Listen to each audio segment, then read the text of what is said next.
Anda nonton iklan, diberikan poin. Poin itu bisa jadi duit kalau Anda jual ke sesama member. Anda mendapat 0,3 sekali menjaga misi, tapi kalau mau lebih banyak, Anda harus naik peringkat. Kalau ingin naik peringkat, belilah poin.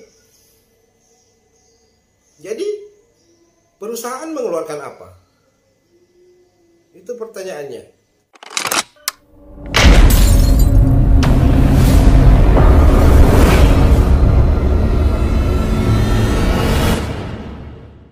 Assalamualaikum warahmatullahi wabarakatuh, teman-teman semua.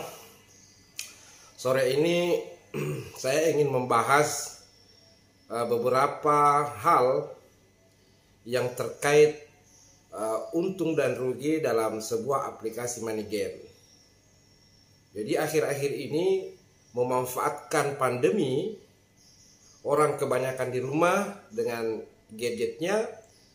Nah, banyak orang-orang yang tak bertanggung jawab memanfaatkan itu dengan iming-iming berpenghasilan, dengan menggunakan aplikasi, padahal sebenarnya itu menipu. Itu tidak benar dan sangat berbahaya. Ya, apalah daya, seperti yang saya bahas dalam video saya sebelumnya, bahwa masyarakat di negara berkembang termasuk Indonesia itu karena disebabkan minim literasi itu kadang malas untuk membaca, malas untuk memahami. Betul gak sebuah aplikasi itu bisa menghasilkan? Uangnya dari mana? Kali ini saya akan melihat VTube di masa lalu. Masih banyak member mengatakan saya tidak dirugikan. Bisa jadi. Tetapi perlu diketahui ada lebih banyak yang dirugikan. Kok bisa seperti itu? Sebenarnya untuk memikirkannya sederhana.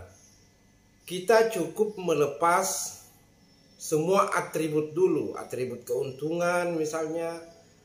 Karena kita sudah menghasilkan sehingga akal kita tidak berfungsi dengan baik, itu disimpan dulu. Kita mulai dari nol cara berpikirnya. Begini, di VTube dulu itu iming-imingnya adalah menonton iklan dibayar. Nah, pemikiran banyak orang, dengan menonton iklan Anda mendapat uang, mereka mendapat uang. Nah, setelah melakukannya, bergabung jadi member, ternyata mereka menonton iklan tidak mendapatkan uang, tetapi mendapat poin yang biasa disebut dengan VIP. Nah, jadi saya ulang, mereka menonton iklan tidak mendapat duit, tapi mendapatkan poin atau VIP.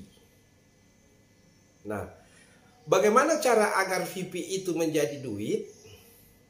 Para member harus menjual ke sesama member. Jadi memang tidak ada duit ke perusahaan dari cara ini. Tetapi betul nggak bahwa perusahaan tidak merugikan member? Nah, mari kita teruskan. Jadi saya ulang. Member masuk dengan iming-iming menonton iklan dibayar. Ternyata tidak dibayar menggunakan duit, tetapi dibayar dengan poin atau VIP. VIP atau poin itu bisa jadi duit jika member menjual ke sesama member.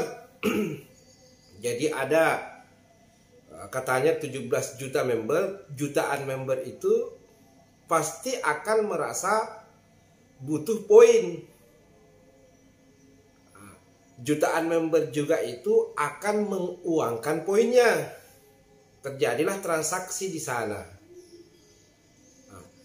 Pertanyaannya sederhana. Lalu penghasilan iklan kemana?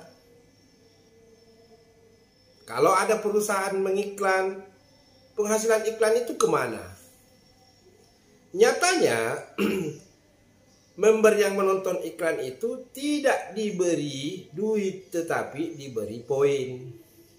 Poin ini jika akan dijadikan duit harus menjualnya ke member lain. Itu faktanya. Ini sama saja dengan cerita seperti ini. Saya mengajak orang untuk mencabut rumput di halaman saya. Saya katakan cabut rumput dibayar. Tentu orang berpikir cabut rumput doang. Iya, cabut rumput kecil. Maka masuklah banyak orang ingin mencabut rumput di halaman rumah saya yang mungkin luas gitu kan. Nah, setelah mereka masuk dan mencabut rumput, saya tidak membayar dengan duit. Saya berikan mereka poin. Nih, imbalan kalian karena sudah mencabut rumput, saya berikan poin nih. Saya berikan poin 0,3 nih sehari. Nah, kalau Anda ingin poin Anda sehari tidak 0,3, Anda harus naik peringkat. Peringkat jenderal namanya. Kalau naik peringkat jenderal, Anda harus beli poin. Ya gitu. Nah, orang-orang yang mencabut rumput di depan rumah saya tadi itu, mereka dapat poin semua. Lalu saya katakan, hai, nilai poin kalian itu 1 pen $1 ya. Mereka percaya. Terus bagaimana caranya supaya para pencabut rumput itu ingin menjadikan uang poin-poin itu? Mereka menjual ke sesamanya. Sudah kentara nggak pembodohannya? Jadi secara tidak langsung saya membodohi mereka. Rumput sehalaman rumah saya bersih, rumput tercabut, tapi saya tidak mengeluarkan apa-apa. Saya hanya memberikan poin dan mengajak mereka untuk menjual sesama mereka saja. Lalu kemudian saya mengiming-imingi, supaya kalian dapat poin per hari banyak, kalian harus naik peringkat. Caranya beli poin. Belilah poin ke sesama member. Nah, terjadilah money game di sana. Nah, di komunitas pencabut rumput itu. Saya duduk-duduk. Ya kan? Saya duduk-duduk. Nah, begitulah yang terjadi. Anda nonton iklan, diberikan poin. Poin itu bisa jadi duit kalau Anda jual ke sesama member. Anda mendapat 0,3 sekali menjaga misi, tapi kalau mau lebih banyak, Anda harus naik peringkat. Kalau ingin naik peringkat, belilah poin. Jadi, perusahaan mengeluarkan apa? Itu pertanyaannya. Terus, nonton iklan, perusahaan yang beriklan, uangnya masuk kemana? Itu kan pertanyaan besarnya itu. Nah, sampai di sini mestinya kita sudah paham bahwa iya ya, saya dibodohi ini. Masa saya disuruh cabut rumput tidak diberi apa-apa, hanya diberi poin? Terus jika poin itu akan jadi uang, saya harus menjual ke sesama pencabut rumput yang lain, yang notabene mereka mencari uang, bukan mencari poin. Pertanyaan besarnya itu, bagaimana jika seluruh pencabut rumput di halaman rumah saya itu sudah memiliki poin? Mereka tidak butuh poin lagi. Lalu siapa yang akan membeli poin mereka? Nah, itulah sebabnya regulator memutuskan perusahaanlah yang harus membeli poin. Sayalah yang harus beli poin sebagai orang yang menyuruh mencabut rumput itu. Kalian cabut rumput, saya beri poin. Kalau kalian ingin jual, nanti saya yang beli. Bukan sesama pencabut rumput.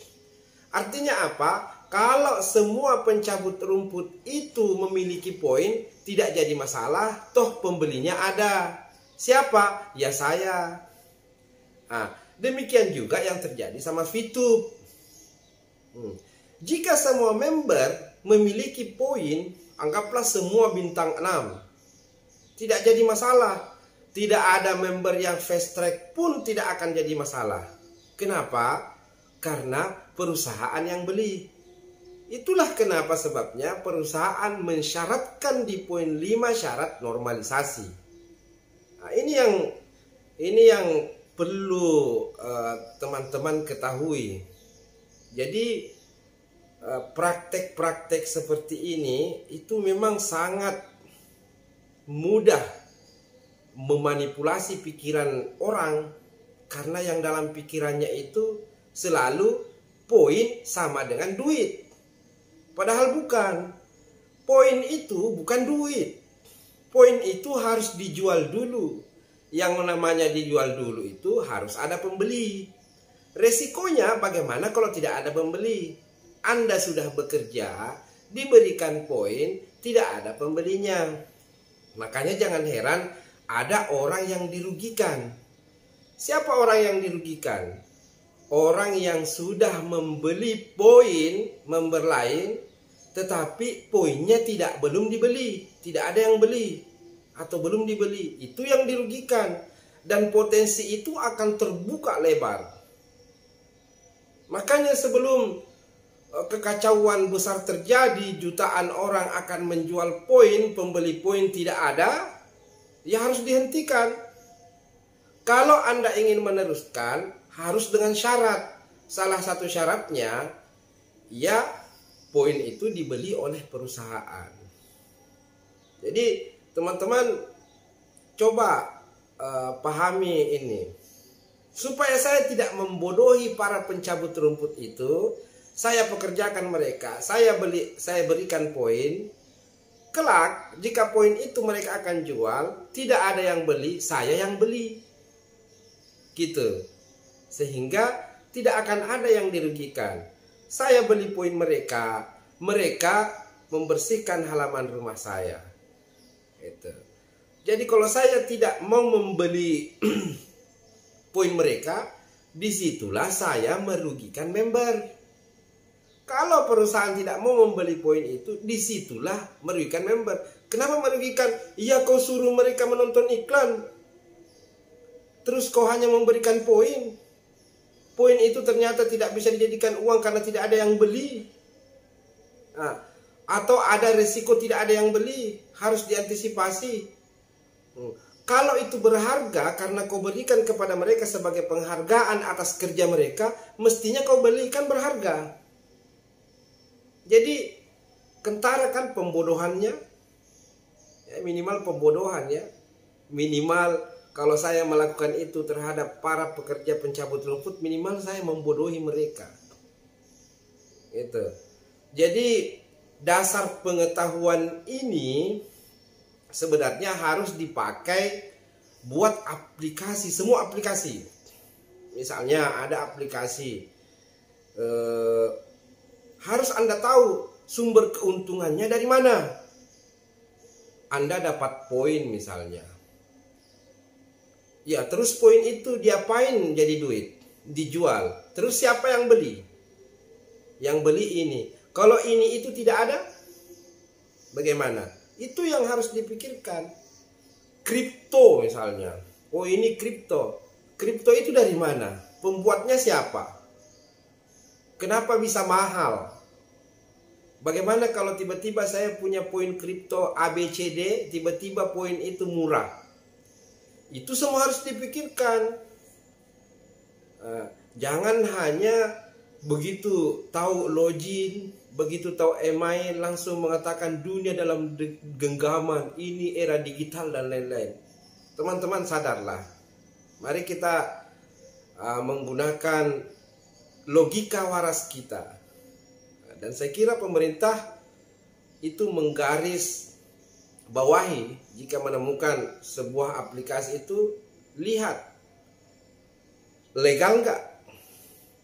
Kalau legal, lihat logis nggak. Jadi meskipun dia legal, kalau tidak logis jangan diikuti.